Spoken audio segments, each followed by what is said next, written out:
Are you or someone you care about in your life worried about dementia? This video is going to try and help you and explain that to you. I'm Dr. Matthew Gloudeman, and I've worked in over 10 different hospital specialties, including old age psychiatry, acute medicine, general practice, urgent care, among many other. And so I have this full circle view of healthcare and understand what a lot of patients, maybe even some doctors, don't understand, which is if you've got a diagnosis and as early as possible, that's going to support and help you and your family and slow progression of your illness as well as open doors for support. So it takes, on average, 3.5 years to get a diagnosis from onset of symptoms in the studies I've seen recently. That's way too long. Why is it way too long? It's probably a combination of a few factors. One, a lot of times my patients are a little bit worried or nervous about getting a diagnosis of dementia.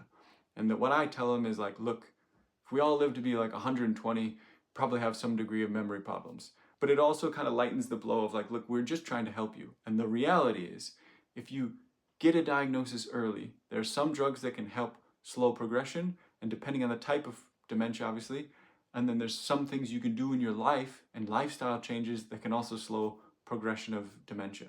So, two most common types of dementia, just so you have an idea: Alzheimer's dementia, vascular dementia, and they present very differently. Alzheimer's dementia, very slow, insidious, kind of downward decline. Vascular dementia, much more of a stepwise decline. So you're functioning at a certain level, then you drop.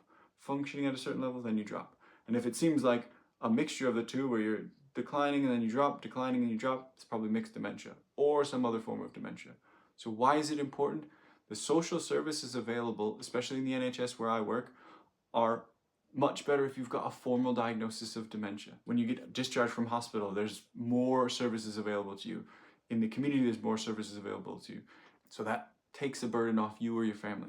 Second thing, I think the age 65 as a cutoff in your mind of when you should start planning for what happens if my memory goes.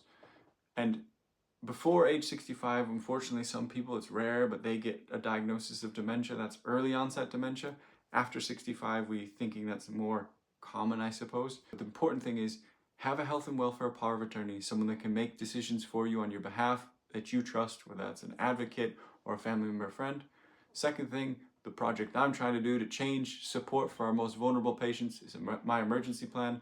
And that's really about understanding what you wouldn't want to have happen in case of an emergency with the clinical insights I've had across so many specialties. So I hope this video helps you.